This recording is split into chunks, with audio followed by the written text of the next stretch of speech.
If you're going to build something from nothing, you've got to know what really works. I took a $1,000 loan and built a $5 billion business, and now I make smart investments in new businesses on Shark Tank.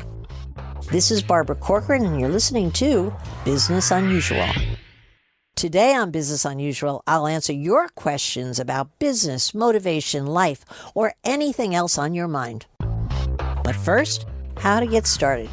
So, you have a great idea for a new product and you want to get it off the ground, but you just can't seem to get it started. Let me give you some great advice. First off, realize that you don't have to get it right. You just have to get it started. More people are held back by trying to get everything in place. It's a waste of time. Just get it started. Here's what you'll need. You'll need a makeshift product. That could either be a prototype or something as simple as a 3D drawing. Next, you'll have to take that prototype or your drawing out to the street and see what people out there are willing to pay for it. You go to a school sale, a carnival, or just talk to folks you know and say, hey, here's my product, what do you think? And keep both ears open and ask that important question, what would you pay for it? And if they won't pay for the product, you've got a problem.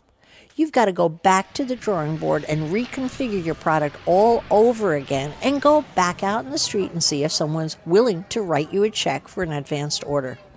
If you can't get somebody to write you a check, you have no shot of having a business, and you need to go back to the drawing board and do it all over again.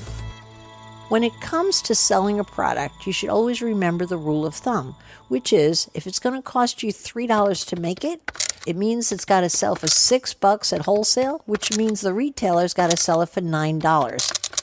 And so you want to ask those folks out there, would you pay $9? Would you pay $9? And if not, you've got to go back to the drawing board and reconfigure it all over again.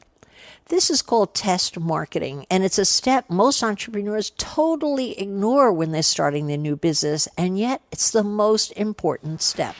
So again, you got a good idea? Okay, it doesn't take a lot of work to see if you have a business around that idea. What you have to do is get a makeshift product in hand. You have to figure out what it's going to cost, multiplied times 3. You've got to get feedback from the street, and you've got to find out everything wrong with your product so that when you actually come out producing it, you have something that's actually going to sell. And now it's time to answer your questions on Business Unusual. This is Zach from Louisville, Kentucky. You told a young entrepreneur on Shark Tank that you saw the same type of optimism in her as you did in yourself when you started, but the entrepreneur had no self-doubt, so you didn't buy her business. Why was that important to you? Thanks. Zach, I remember that entrepreneur very well, and I can tell you she was cocky. There's something about someone who's overly confident and has all the answers to all the right questions, perfect answers, that totally turns me off. This is why I love self-doubt. When you're doubting yourself, you have the engine within you to really prove to yourself, the most important guy there, what you can do. So if you start a new business with something to prove and you're doubting your ability, it will make you work 5 times harder.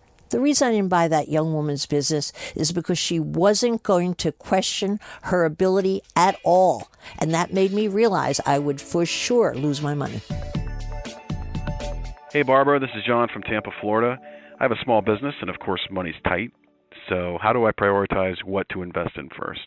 John, let me tell you what you shouldn't invest in first, which is a mistake that so many entrepreneurs today make. I see it so often, it upsets me, so I have to put it on the record right here. Do not invest in a patent. All that does is make the attorney rich before they have to be rich. You don't need a patent until you have a product that is actually selling. Then you need to protect it. But most people make their first expenditure on a fancy, expensive legal patent. What a waste of money. Number 2, don't spend your money on a fancy PR company. I don't care what you're promised. They won't deliver for the value of what you're putting out. You don't have the money in a small business to put out on a public relations company, yet I find that entrepreneurs every day of the week spend money there. Don't spend your money on a marketing company similar to the PR company. They're expensive, it's a monthly cost, and you'll waste your money there. The only thing you should be spending your money on is something that directly, and I mean directly, leads to another sale. Because the lifeblood of an entire business, every business, is the sales. So make a list of everything so far that has produced a sale and spend your money on doing more of that. That's what will keep you in business. Hi, this is Lewis from Wilmette, Illinois. I'm in business with my family. What is your advice for laying off or firing a family member? I think key to firing anyone, but especially a family member, is to give them advance notice so that they are able to change the way they do the job and not get fired. That being said, if they still can't do the job, make an appointment, state for them what the position really needs and why their skill set doesn't match that position. And I always like to do a firing with a list of other jobs or other positions I think they might be great at, because it's a sweeter way to say goodbye. But let me tell you, Luis, they're not going to like you anyway, so don't spend a lot of time on it. And that's all the questions we have time for today. If you have a question, tweet it at Barbara Corcoran, and I may just answer it on a future episode. You've been listening to Business Unusual with me, Barbara Corcoran. Come back next week to hear more steps and missteps I took on the path to success on Business Unusual. Business Unusual is part of the iHeartRadio podcast network. Be sure to follow Business Unusual on iHeartRadio or subscribe wherever you listen to podcasts. Our executive producer is Sandy Smollins for Audiation. Our mixer is Dave Savage. Chris Peterson is Senior Vice President of Podcasts for iHeartRadio.